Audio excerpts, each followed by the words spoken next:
At my husband's company's big launch event, I had planned to reveal that I was the heir to a billionaire fortune and announce our relationship to the world. But when I walked in, I overheard him telling his coworker, "She's so naive. She has no idea what's really going on." That's when I saw them tangled up on the office bed. "She's so naive. She has no idea what's really going on." Chase's voice drifted through the crack in his office door, stopping me dead in the hallway of Blackwood Industries. I'd come to surprise him before the launch event, wearing the emerald dress he'd bought me for our anniversary, clutching the speech cards where I'd written out my big revelation, that I wasn't just his supportive wife, but the Hawthorne pharmaceutical heir who'd been secretly funding his dreams. Leah Morrison's laugh followed, low and intimate. "How much longer do you plan to keep playing house with her?" Through the narrow opening, I saw them on his leather couch, the one I'd helped him pick out last spring. Her manicured fingers traced patterns on his chest while he played with her hair, both of them fully dressed but positioned in a way that suggested this wasn't their first stolen moment. "Before we continue, I want to thank you for joining me in sharing stories of betrayal and triumph. If you believe everyone deserves to know the truth in relationships, please consider subscribing. It's free and helps us reach more people who need to hear this." My knees went weak. I pressed myself against the wall, grateful for its cold support against my back. The speech cards in my hand crumbled as my fist clenched involuntarily. 6 years.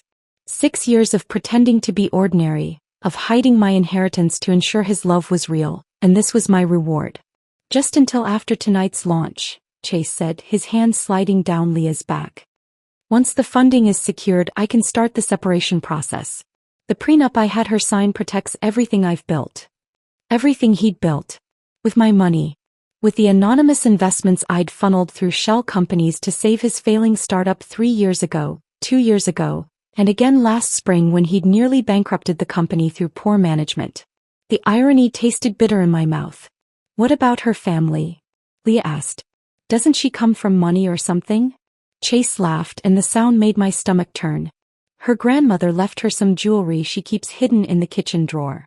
Thinks I don't know about it. Probably worth a few thousand. She pretends to be this simple freelance designer, but I've seen the way she looks at expensive things. Classic champagne taste on a beer budget. That's why I had to protect my assets with the prenup. The kitchen drawer where I kept my Cartier watch. My Van Cleef earrings. The Patek Philippe from my father. Items worth more than his entire company's quarterly revenue, hidden among mismatched spoons and expired coupons because I'd wanted him to love me for me, not for the Hawthorne billions that had been sitting untouched since my father died 2 years ago." "You're terrible," Leah said, but her tone suggested she found it charming. "What time should I meet you at the launch?" 7:30. "I'll introduce you to the board as our new head of research development. The position I told Brooke was going to Marcus from the Boston office." My hand found the wall again, needing its stability. Marcus didn't exist. I'd wondered about that name when Chase mentioned him last week, had even offered to help prepare his welcome packet. Chase had brushed me off, saying HR would handle everything. "And your wife won't suspect anything?" "Brooke."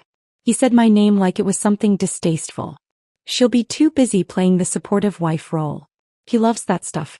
Standing beside me, smiling for photos, pretending she understands what we do here. "I bought her that green dress specifically for tonight. She'll wear it because she always does what I expect." The green dress that hung in our closet, the one he'd surprised me with last month, saying it matched my eyes perfectly.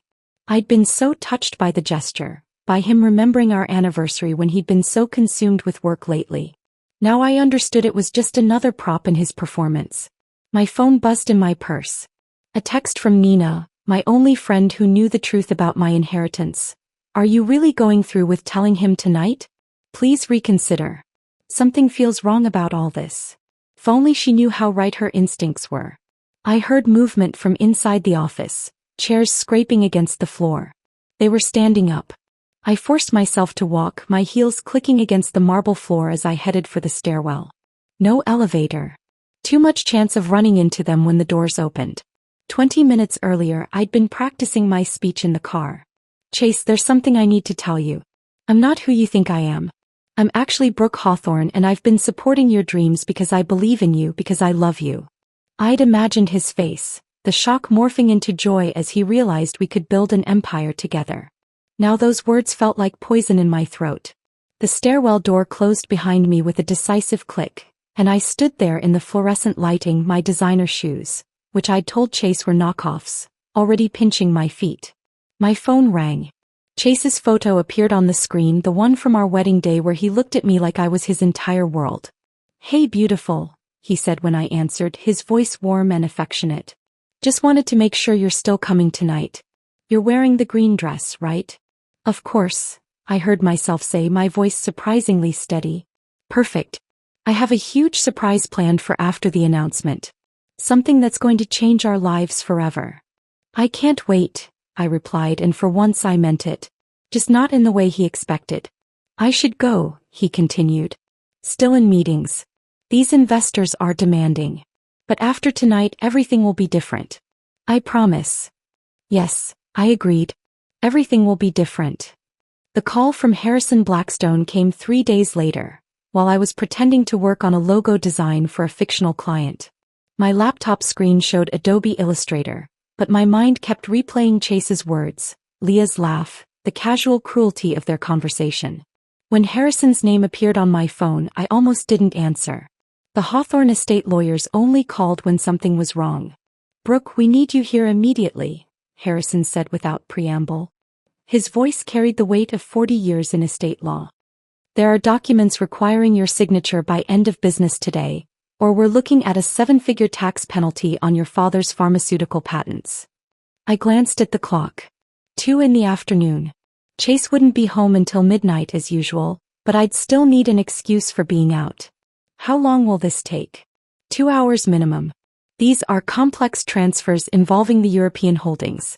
If we don't file by month's end, the IRS will assume you're declining portions of the inheritance. My inheritance. The $3 billion Chase thought was a few pieces of grandmother's jewelry. The pharmaceutical empire he had no idea was funding his dreams through carefully orchestrated anonymous investments. Every time Blackwood Industries nearly folded, a mysterious venture capitalist would appear with exactly the right amount to keep them afloat. Chase never questioned the timing. His ego wouldn't let him consider that someone was protecting him. "I'll be there in 40 minutes, I told Harrison, already fabricating the lie I'd tell Chase if he asked. A rush job from a demanding client. Another logo revision. The mundane fiction of my pretend career. The law offices of Blackstone and Associates occupied 3 floors of a building that screamed old money. Persian rugs that cost more than most people's cars. Original paintings that belonged in museums. Harrison met me in his office, documents already spread across his mahogany desk. Each signature I provided released another portion of my father's empire into my control. Pharmaceutical facilities in Switzerland. Research patents worth billions. Investment portfolios that had been growing since before I was born. "Your father would be proud," Harrison said as I signed my name for the 20th time. "He always said you'd know when to claim your legacy." Would he be proud though? Watching me hide my wealth from my husband like some shameful secret? Pretending to be ordinary while Chase built his ego on the foundation of my hidden support? I was walking through Blackwood Industries' lobby 2 hours later, having decided to surprise Chase with coffee from his favorite shop, when I collided with Leah Morrison. Not accidentally. She'd clearly been waiting, positioned perfectly to intercept anyone heading toward the elevators. "Brooke." She said my name like we were old friends, though I knew we'd never been formally introduced. Her hand caught my arm, fingers pressing just hard enough to stop me from pulling away. "How wonderful to run into you." Up close she was everything I wasn't. Tall where I was average. Blonde where I was brunette. Confident in the way of women who'd never doubted their place in the world. Her perfume hit me immediately, something expensive and distinctive. Tom Ford maybe. Black orchid. The same scent that had been clinging to Chase's jacket last week when he'd claimed he'd been in back-to-back meetings. "I don't believe we've met," I said, though of course I knew exactly who she was. Dr. Leah Morrison, head of research development. The woman whose fingers had been tracing patterns on my husband's chest 3 days ago. "Oh, but I feel like I know you," she said, her smile showing too many teeth.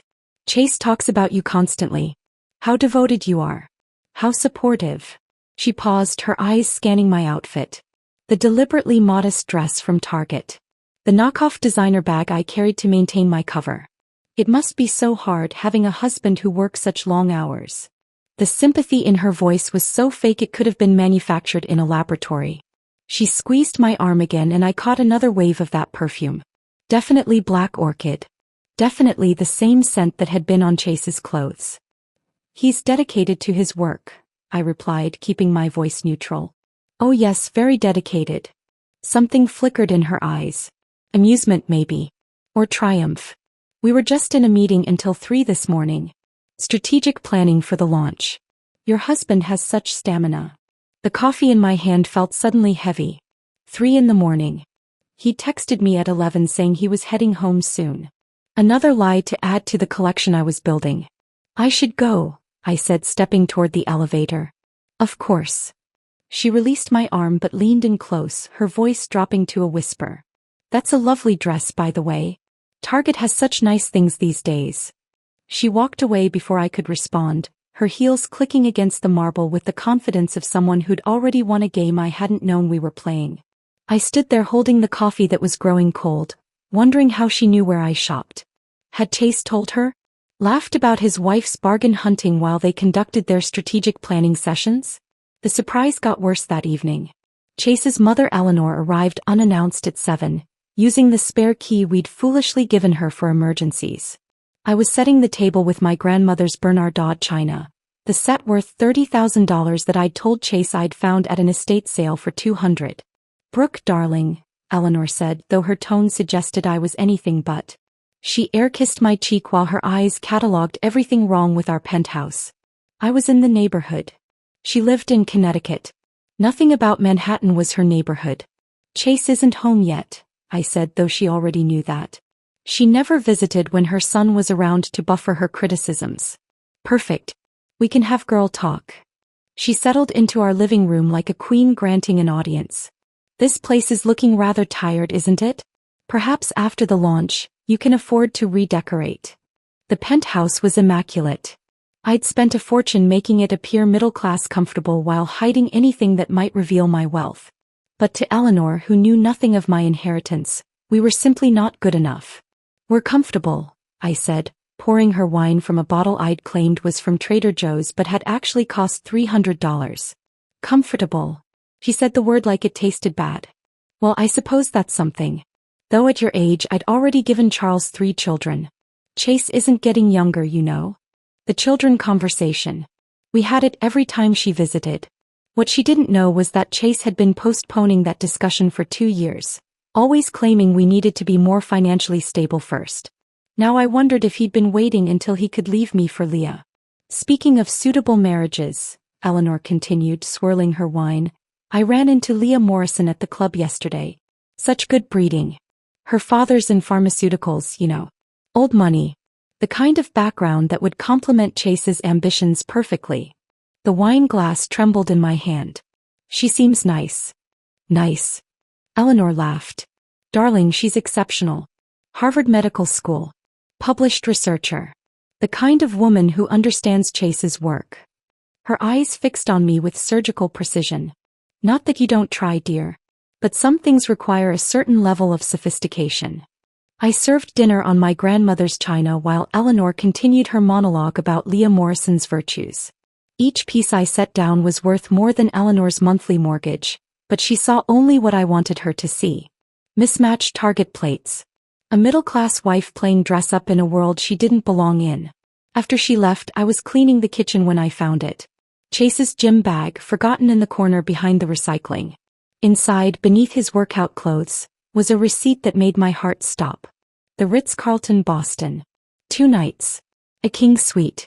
The dates matched the weekend he'd claimed to be pulling all-nighters at the lab. Room service charges for breakfast for 2. Champagne delivered at midnight.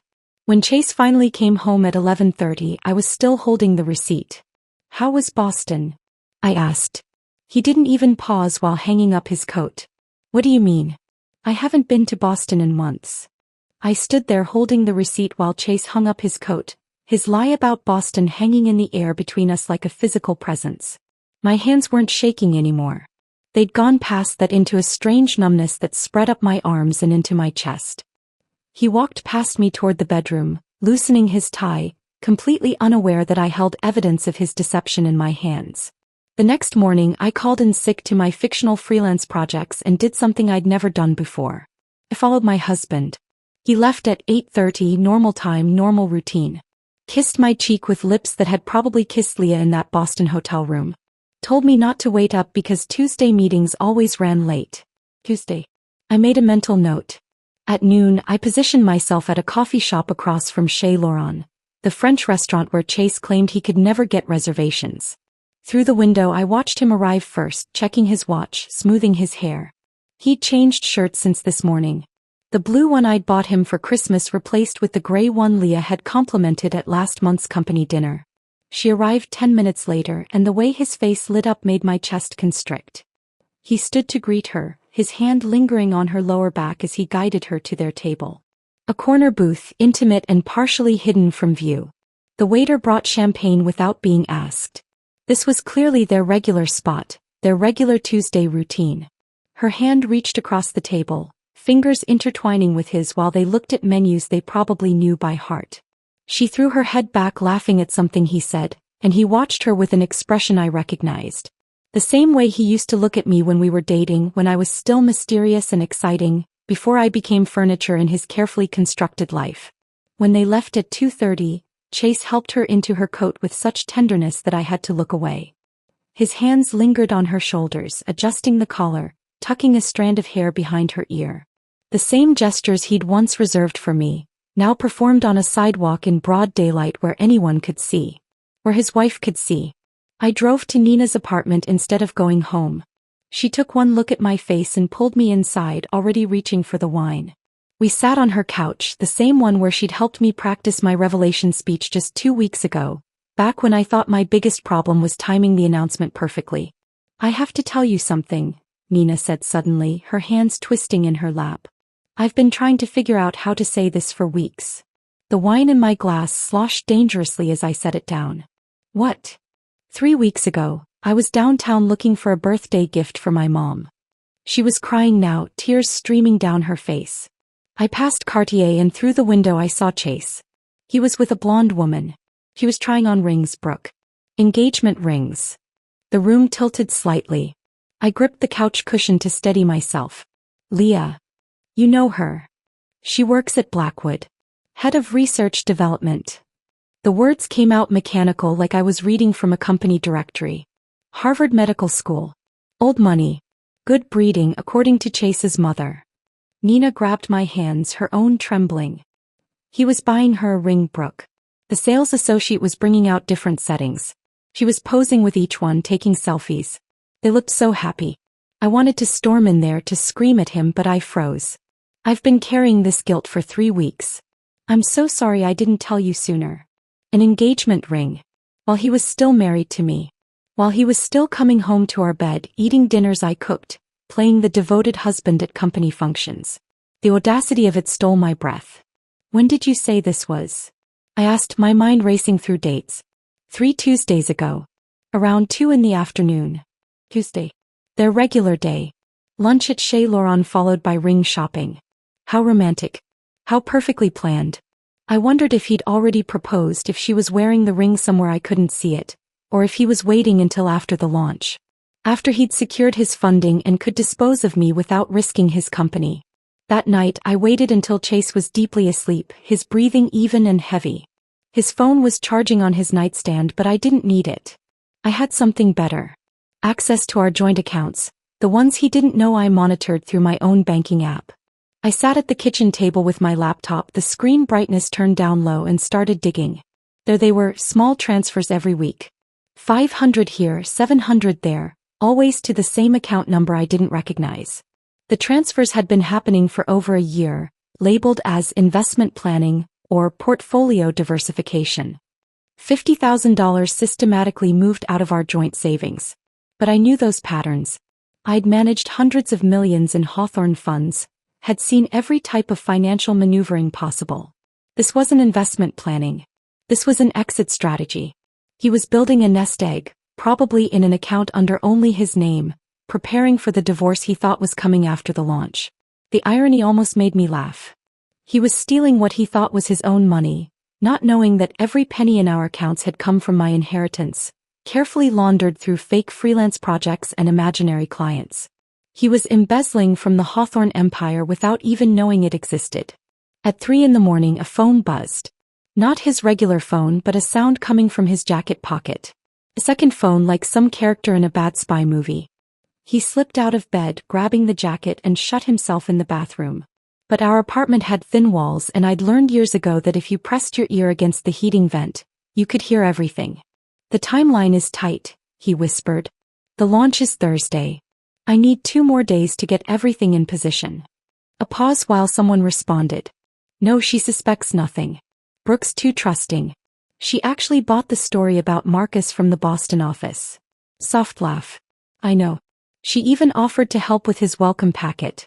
Sometimes I almost feel guilty about how easy this is. Another pause. The divorce papers are already drawn up. My lawyer says with the prenup, she'll get nothing except what she brought into the marriage.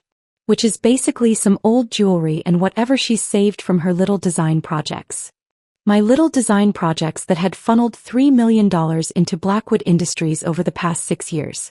After the launch, after the investors sign off, I'll tell her. Friday morning. I want to do it in person, at least give her that much respect. Respect. The word made bile rise in my throat. I love you too, he whispered, and my heart finally, completely shattered. Just 2 more days and we can stop hiding. The bathroom door opened. I forced my breathing to remain deep, and even as he slipped back into bed.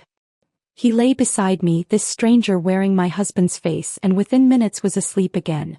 But I lay awake, staring at the ceiling, planning my own timeline. Thursday's launch was 36 hours away. Chase thought he had 2 more days of pretending. He was wrong. The 36 hours crawled by with excruciating slowness. I moved through Wednesday like an actress who'd forgotten her lines but kept performing anyway. Chase left that morning with his usual peck on my cheek, reminding me about the launch event, making sure I'd wear the green dress. I smiled and nodded, playing the devoted wife one final time while my insides churned with the knowledge of what was coming. Thursday arrived heavy with humidity that made the air feel thick and suffocating. I spent the afternoon at Harrison Blackstone's office, signing documents that would freeze certain anonymous investments, particularly the ones flowing into Blackwood Industries. Harrison didn't question my sudden decisions. He'd been my father's lawyer for 30 years and understood that sometimes timing was everything in both business and personal matters. By 6 o'clock, I stood in front of our bedroom mirror, zipping up the emerald dress Chase had chosen for me. The fabric felt like armor against my skin. My hands were steady as I applied lipstick, a darker shade than I usually wore. In my purse, the speech cards I'd written weeks ago sat next to new ones I'd drafted that morning. 2 versions of the same revelation but with vastly different endings. The drive to Blackwood Industries took 20 minutes through Manhattan traffic. I used the time to breathe, to center myself, to transform from the woman who'd spent 6 years hiding her true self into someone who was about to reveal everything. The building's glass facade reflected the setting sun, turning everything golden and somehow ominous. I parked in the visitor section, not in my usual spot beside Chase's BMW. Tonight I wasn't really his wife. I was something else entirely. The elevator to the 40th floor had never felt longer. Each floor that passed felt like shedding another layer of the persona I'd worn for so long. The freelance designer. The supportive wife. The naive woman who didn't understand her husband's business. By the time the doors opened, I felt raw and exposed and powerful in a way I'd never experienced before. The executive floor buzzed with pre-event energy. Caterers arranged elaborate displays while bartenders polished glasses that would soon hold champagne worth more per bottle than most people's car payments. But I wasn't heading to the ballroom yet. I had one more thing to confirm, one more piece of evidence to collect before I could move forward with what I was planning. Chase's office door was slightly open, golden light spilling into the hallway. I approached quietly, my heels silent on the thick carpeting. Through the crack, I heard his voice, casual and dismissive in a tone I now recognized all too well. "She'll be here soon," he was saying. Playing the perfect wife in that green dress I bought her. God, she was so grateful for that thing. You'd think I'd given her diamonds instead of something off the rack from Nordstrom. Leah's laugh was like nails on glass. "She really has no idea about us?" Brooke's sweet, but observation isn't her strong suit. She still thinks I'm working late when I'm with you. Still believes that conference in Boston was real. I could probably move you into our apartment and she'd think you were the new housekeeper. They were sitting on the leather couch, the same one from the other day. Leah's shoes were off, her feet tucked under her while she leaned against Chase's shoulder. On her left hand, catching the light from his desk lamp, was a ring. The engagement ring Nina had seen him buying. He was already wearing it, just on the wrong hand for now. After tomorrow's divorce conversation, we won't have to hide anymore, Chase continued, his fingers playing with her hair. I've got everything lined up. The prenup protects all my assets. She'll get what she came in with, which is basically nothing. Some jewelry from her grandmother that she thinks I don't know about. Maybe $50,000 if she's been saving from her design work. And the company? Leah asked. Once tonight's launch succeeds and the investors sign off, Blackwood will be valued at over $100 million. None of which she can touch thanks to that prenup. She was so eager to prove she wasn't after my money that she signed it without even having a lawyer look at it. The irony of that statement nearly made me laugh out loud. The prenup protected his assets, yes. But it also protected mine. Every anonymous investment, every shell company transfer, every penny of the Hawthorne fortune remained solely in my control. He'd been so focused on protecting himself from a gold digger that he'd never considered he might be the one digging. I backed away from the door and walked to the executive bathroom. The one with marble counters and individual stalls that locked properly. I stood at the sink, meeting my own eyes in the mirror. The woman staring back wasn't the same one who'd practiced speeches about love and partnership. This woman had sharper edges, clearer vision, and a plan that was about to unfold. I called Harrison from the bathroom, keeping my voice low but firm. Execute the transfers we discussed. All of them. Immediately. Are you certain? Once I do this, it can't be reversed. I'm certain. Next, I called the security firm I'd contacted earlier that week. Mercury Security? This is Brooke Hawthorne. I need your team at Blackwood Industries within the hour. Discreet positioning but visible when I give the signal. Understood, Ms. Hawthorne. We'll have 6 operatives in place. I touched up my lipstick, adjusted the emerald dress one final time and walked toward the ballroom. The transformation was complete. I wasn't walking in as Chase's naive wife. I was walking in as Brooke Hawthorne, heir to a pharmaceutical empire, about to reclaim my power in the most public way possible. The ballroom doors were open, revealing a sea of Silicon Valley elite mixed with New York old money. Investors, board members, journalists, and influencers, all here to celebrate Blackwood's triumph. They turned as I entered, many recognizing me as Chase's wife, offering warm smiles and congratulations. Board member Richard Klein approached immediately, his wife Margaret beside him. "Brooke, you must be so proud," Richard said, clasping my hand. "Chase has built something remarkable." "Yes," I agreed, my smile perfectly calibrated. "Tonight's certainly going to be remarkable." Margaret leaned in conspiratorially. "He's lucky to have such a supportive partner. Behind every successful man, right?" "Sometimes," I replied, accepting a champagne flute from a passing waiter, "the woman isn't behind him at all. Sometimes she's been in front the whole time and he just didn't notice." They laughed, taking it as a joke. If only they knew how literal I was being. I moved through the crowd, accepting congratulations and praise for Chase's success, each compliment adding fuel to the fire burning in my chest. Several people mentioned how fortunate Chase was to have me, how my support must have meant everything during the difficult early years. "More than you know," I told each of them, smiling wider with every passing minute. The champagne flute felt weightless in my hand as I watched the crowd shift and swirl around the ballroom like schools of expensive fish. Through the floor-to-ceiling windows, Manhattan glittered below us, unaware that 40 floors up, a marriage and a company were about to implode in front of 300 witnesses. The lights dimmed slightly and Chase appeared at the podium, his confidence radiating across the room. He looked every inch the successful CEO in his tailored Tom Ford suit, the one I'd bought him last year with Hawthorne money he didn't know existed. Behind him, a massive screen displayed the Blackwood Industries logo, sleek and modern, built on lies and anonymous investments from a wife he thought was nobody special. "Ladies and gentlemen," Chase began, his voice carrying that practiced warmth he deployed at investor meetings. "Tonight marks the culmination of 6 years of innovation, dedication, and breakthrough science. Blackwood Industries stands ready to revolutionize genetic therapy, and we couldn't have done it without each and every one of you." The crowd applauded politely. I noticed Leah positioning herself near the stage, close enough to be seen but not so close as to appear presumptuous. She'd changed since this afternoon, now wearing a black cocktail dress that probably cost more than she supposedly earned in a month. The engagement ring was gone from her right hand, likely hidden in her purse until the appropriate moment. Chase continued his speech, outlining projections and market opportunities, using words like synergy and paradigm shift that made investors reach for their checkbooks. He was good at this, I had to admit. The performance, the commanding presence, the ability to make people believe in his vision. He just hadn't realized his entire vision had been funded by the woman he'd called naive 4 hours ago.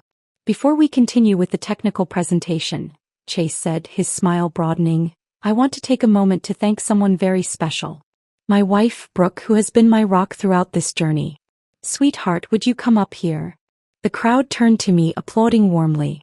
This wasn't part of the script, at least not the one I'd prepared for. But Chase loved his gestures, his public displays that made him look like the devoted husband. I set down my champagne and walked toward the stage, my heels clicking against the marble floor with metronomic precision. Each step felt like walking toward my own execution and my resurrection simultaneously. Chase extended his hand to help me up the 3 steps to the stage. His palm was dry and warm, the hand of someone utterly confident in his control of the situation. He pulled me close, kissing my cheek for the cameras that were already flashing. "Isn't she wonderful?" he said into the microphone, his arm around my waist possessively. 6 years of supporting my dream, never complaining about the late nights or the endless meetings. I couldn't have done this without her. The irony of that statement nearly made me laugh. He literally couldn't have done it without me, just not in the way he was implying. The crowd applauded again, and I saw several board members' wives dabbing at their eyes, moved by this display of marital devotion. "Actually," I said, my voice carrying across the room before Chase could continue, "I have something I'd like to share as well." Chase's arm tightened around my waist, but his smile never wavered. "Of course, darling," he said, though I caught the flash of annoyance in his eyes. "This wasn't planned. I wasn't supposed to speak." I gently extracted myself from his grip and took the microphone. The weight of it felt right in my hands, like a weapon I'd been waiting to wield. The room fell silent, hundreds of faces turned up toward the stage, expectant and curious. "Thank you all for being here tonight," I began, my voice steadier than my heartbeat. "This is indeed a momentous occasion, and I'm honored to be part of it. Chase is right that I've been supporting his dream for 6 years. What he doesn't know is exactly how much support I've been providing." A ripple of confusion passed through the crowd. Chase's hand touched my elbow, a warning disguised as affection. "You see," I continued, stepping away from his reach, "Chase has had an anonymous investor these past 6 years. Someone who believed in his vision enough to invest millions when banks wouldn't lend him a penny. Someone who saved Blackwood from bankruptcy not once, not twice, but 3 times. The confusion in the room shifted to interest. Phones appeared in hands, sensing something newsworthy was happening. Chase's face had gone very still, the kind of stillness that precedes either flight or fight. "That investor," I said, looking directly at Chase now, "was me.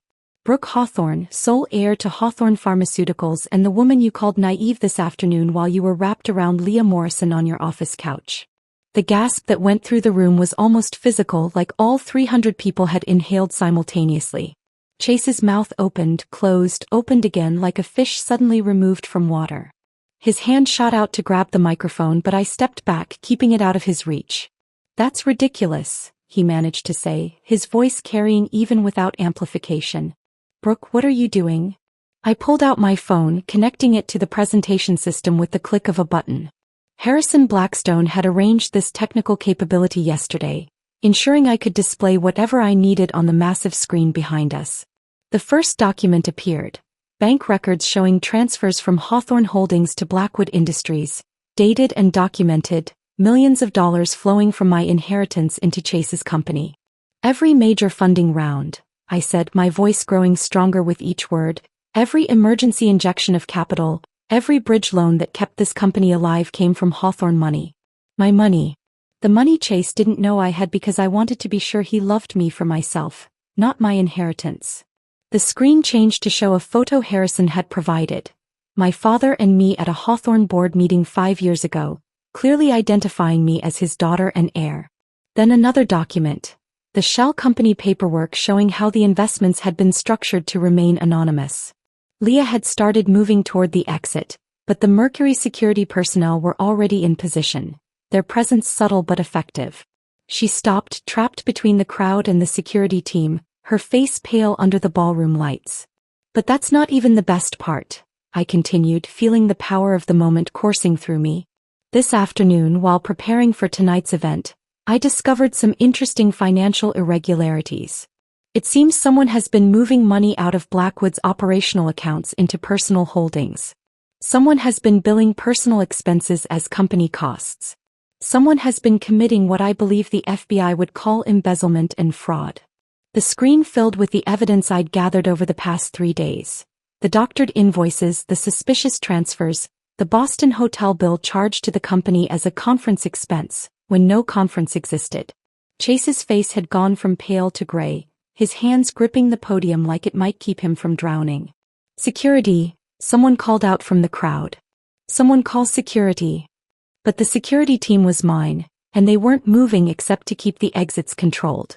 The crowd had become a living thing, phones raised, recording everything, the silence replaced by urgent whispers and the rapid-fire clicking of photos being taken. I've already forwarded this information to the appropriate authorities, I announced, looking directly at the crowd of investors and board members. I imagine they'll have questions about where their money actually went. The elevator descended in silence while behind me, the ballroom erupted into chaos. Through the closing doors, I caught a glimpse of board members surrounding Chase, their faces twisted with rage, while reporters pushed forward with microphones and cameras. The Mercury security team held their positions, ensuring order but not protecting Chase from the consequences that were finally catching up to him. My phone started vibrating before I even reached the parking garage. Chase's name flashed on the screen, call after call that I let go to voicemail. Then came the texts, rapid fire and increasingly desperate. What have you done? We need to talk.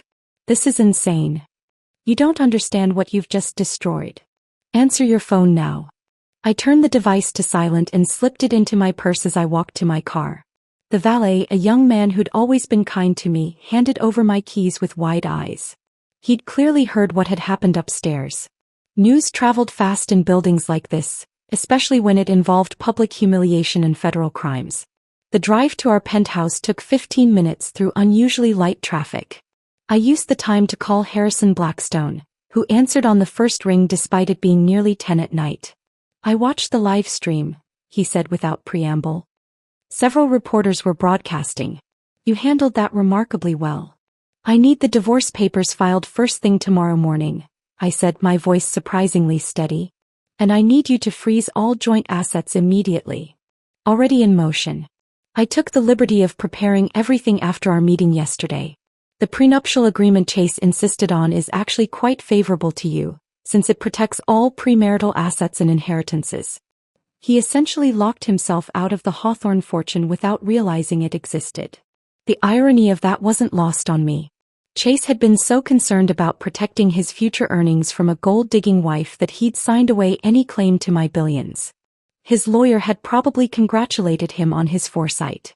I reached the penthouse and found the locks already changed. Building management moved fast when Harrison Blackstone called. My new keys worked perfectly, and I entered what had been our home but now felt like a crime scene I needed to process and evacuate. My phone continued its relentless buzzing. The messages from Chase had evolved from anger to bargaining. We can work this out. Think about what you're throwing away. 6 years, Brooke. Doesn't that mean anything? I made mistakes but we can fix this. Please just talk to me. I moved through the apartment methodically, taking only what had been mine before Chase entered my life. My grandmother's Bernardin china, carefully wrapped in tissue paper. The photo albums from my childhood that I'd hidden in the closet.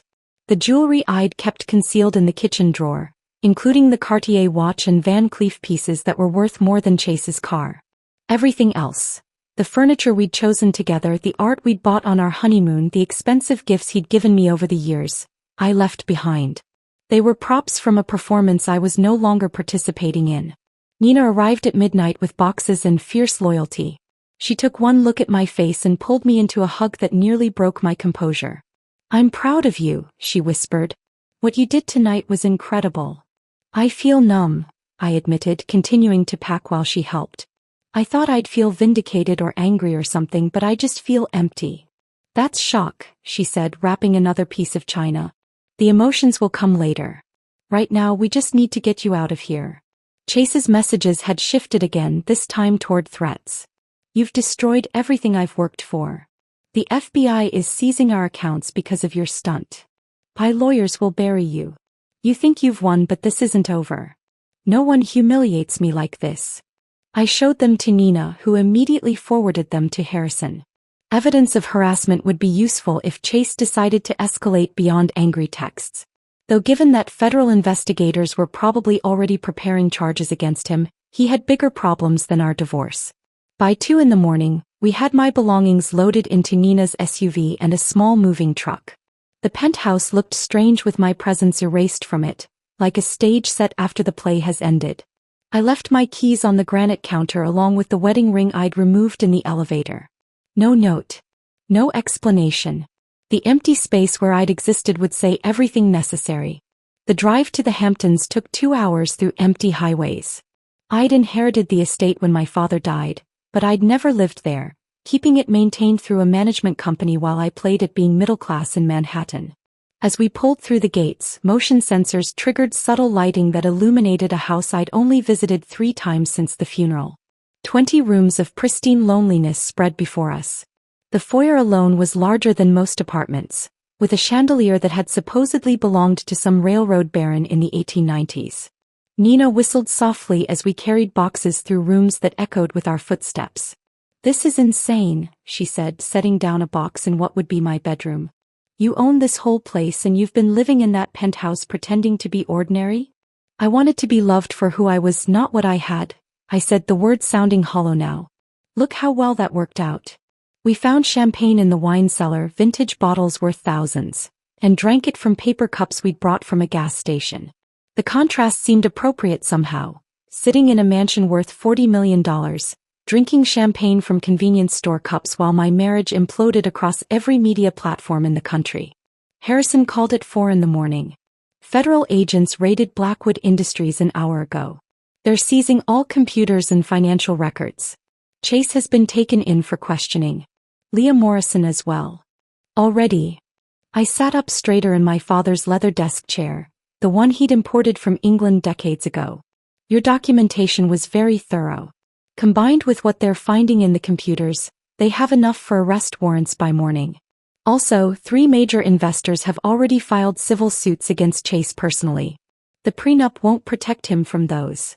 After Harrison hung up, I turned on the television in my father's study. Every business channel was running the story. Someone had edited together clips from the live-streamed confrontation, my voice clear and damning as I revealed both my identity and Chase's betrayal. The ticker at the bottom read, "Hawthorne heiress exposes husband's fraud at company launch." One analyst was already speculating about what this meant for Blackwood Industries.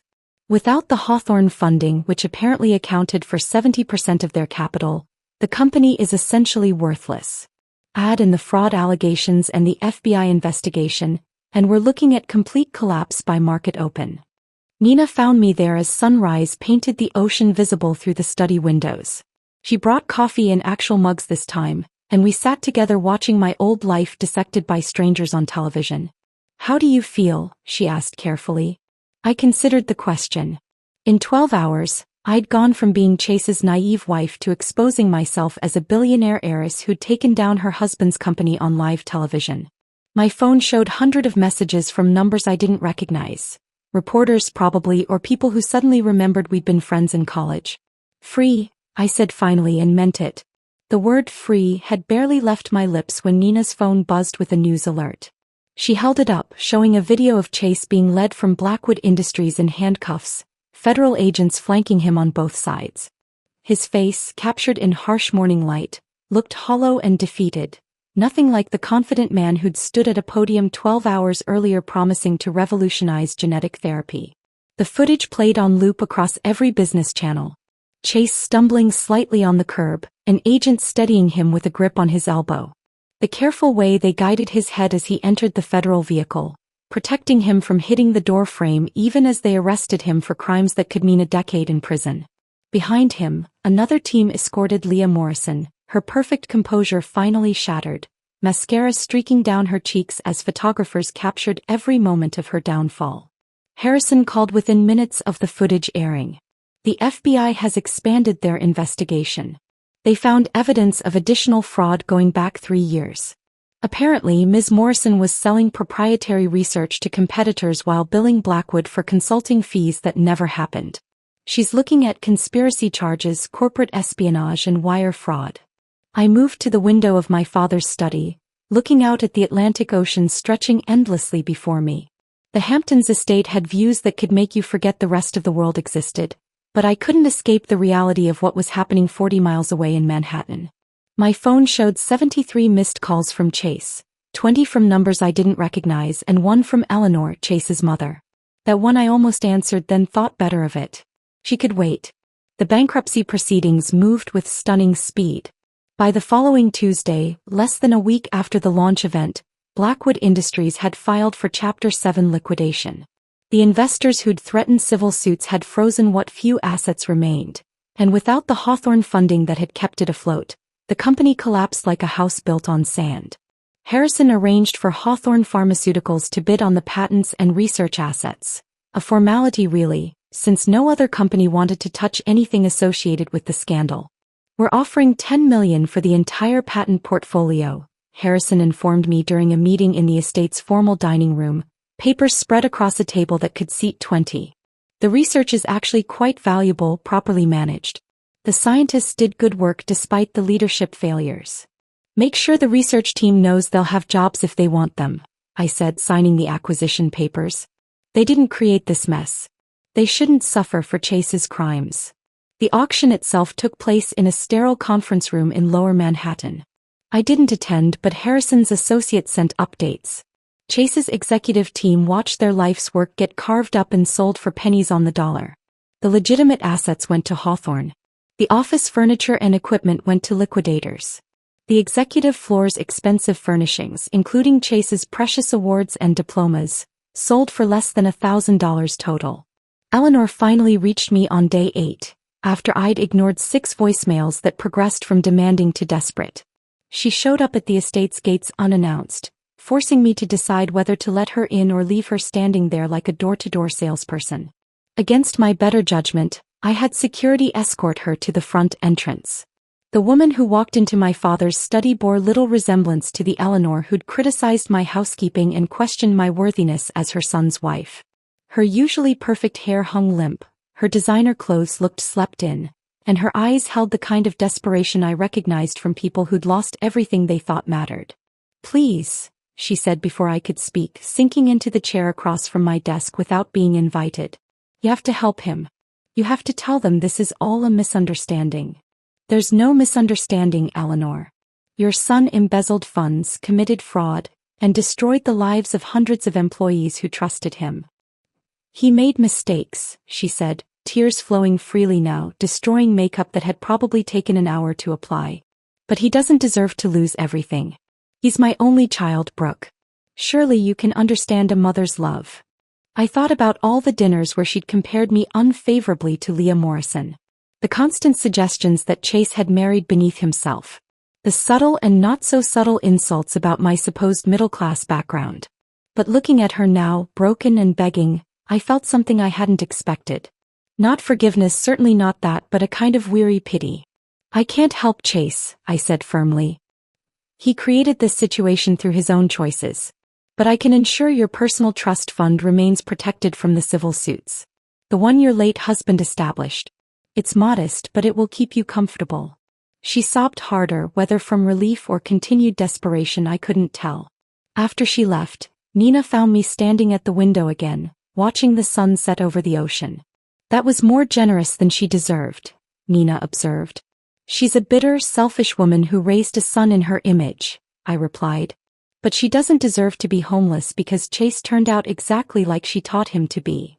The The final satisfaction came 2 weeks later when I personally supervised the renovation of Blackwood's executive floor. As the new owner through Hawthorne Pharmaceuticals, I had complete control over the space. Most of it would be converted into research laboratories, giving the scientists the resources they'd always needed but never received under Chase's leadership. But his office, that corner suite where I'd heard him call me naive, where I'd seen him with Leah, that space deserved special treatment. I stood in the doorway as workers dismantled everything that had made it his sanctuary. The massive oak desk where he'd planned his escape strategy. The wall of awards and accolades that had fed his ego. The leather couch where he'd betrayed our marriage in every possible way. What do you want done with this? The foreman held up a framed photo that had sat on Chase's desk. Our wedding photo, the one where we both looked deliriously happy before the lies and secrets and betrayals. Trash, I said without hesitation. All of it goes in the dumpster. I watched from the window as workers threw the couch over the edge into the industrial bin below. It landed with a satisfying crash, leather splitting, frames splintering. 6 years of marriage reduced to garbage in a metal container, waiting to be hauled away and forgotten. The office would become a supply closet. Shelves of printer paper and toner cartridges where Chase's ego had once lived. Janitors would store mops and buckets where he'd stored his secrets and lies.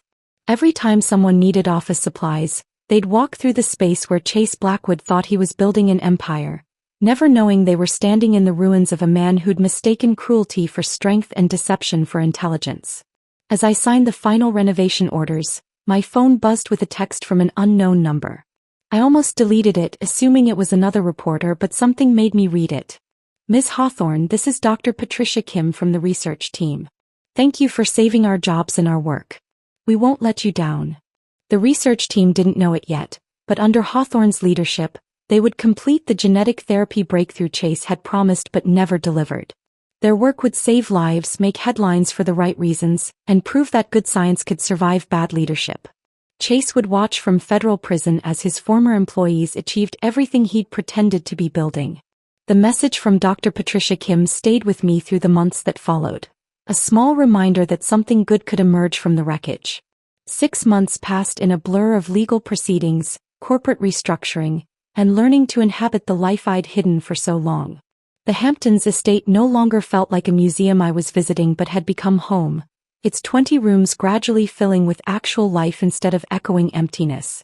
The invitation to speak at the Global Pharmaceutical Innovation Summit arrived on a Tuesday morning, hand-delivered by courier to ensure I couldn't pretend I hadn't received it. They wanted me to deliver the keynote address, to stand before an audience of industry leaders and explain Hawthorne's new direction.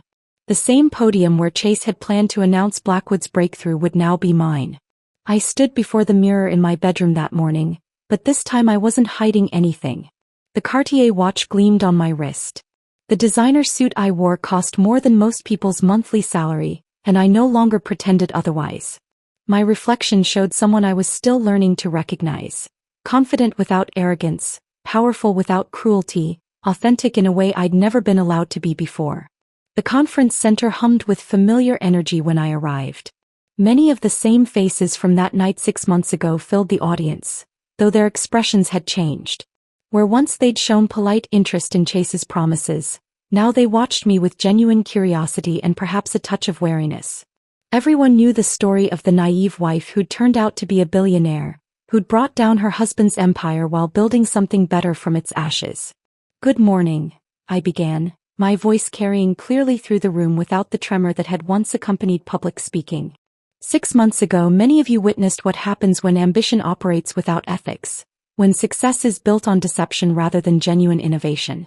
Today, I'm here to show you what we've built instead. The presentation outlined Hawthorne's transformation. Not just the acquisition of Blackwood's research, but a complete restructuring of how pharmaceutical development could work. Profit sharing for every employee from janitors to lead scientists. Anonymous ethics reporting that actually resulted in action. Open source sharing of certain research to advance the field rather than just our bottom line. We've proven that ethical business isn't just morally correct, I continued, clicking through slides showing our latest breakthrough. The gene therapy Chase had promised but never delivered, now actually working in clinical trials. It's also more profitable. Our researchers are more innovative when they're not afraid. Our partnerships are stronger when built on transparency. Our innovations are more meaningful when they're designed to help people rather than just generate revenue. Nina stood at the side of the stage, now my chief operating officer, wearing a suit that probably cost more than she'd made in a year at her old job. She'd earned every penny of her new salary, helping me transform Hawthorne from my father's traditional pharmaceutical company into something revolutionary. When I introduced her, the applause was genuine. Everyone in the industry knew her story. The loyal friend who'd stood by me when everyone else would have run, who'd helped pack my grandmother's china while my world collapsed, who'd drunk champagne from paper cups in a $40 million mansion while we figured out how to rebuild. The questions afterward were probing but respectful. How had I hidden my identity for so long?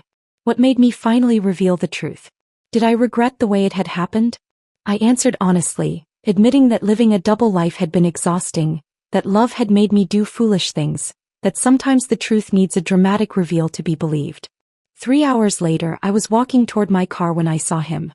Chase stood outside the federal courthouse 2 blocks away, his lawyer beside him, both in dark suits that couldn't hide the defeat in their postures.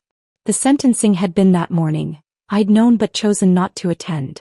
Seeing him now was like spotting a ghost of someone who'd once mattered but had become irrelevant. He saw me at the same moment and froze. 5 years of minimum security had just been handed down, the judge apparently unmoved by his lawyer's arguments about first-time offenses and previous good character. He'd serve at least 3 before possibility of parole. His lawyer tried to guide him away, but Chase pulled free and walked toward me with the determined stride of someone with nothing left to lose. "Brooke," he said when he was close enough that I could see the lines around his eyes, the gray threading through his hair that hadn't been there 6 months ago. I waited, saying nothing, giving him no encouragement or acknowledgement beyond meeting his gaze. "I just wanted to say," he paused, seeming to search for words that might matter. "You destroyed everything." "No," I replied calmly. "I revealed everything. There's a significant difference. You planned it all along. Hiding who you were, waiting for the perfect moment to humiliate me." I almost laughed at his narcissism, still intact despite everything. "You're still trying to make yourself the victim in this story. I hid who I was because I wanted to be loved for myself. You hid who you were because you were planning to rob me. We are not the same." He stepped closer and I saw his lawyer tense, probably worried about violating some court order. "You were so naive," he said, echoing the words that had started everything. "You actually believed in love."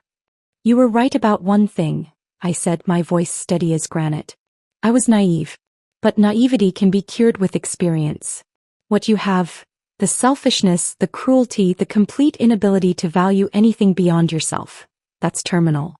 His face flushed red, but before he could respond, his lawyer grabbed his arm and forcibly walked him away. I watched them go, feeling nothing but a vague sense of closure.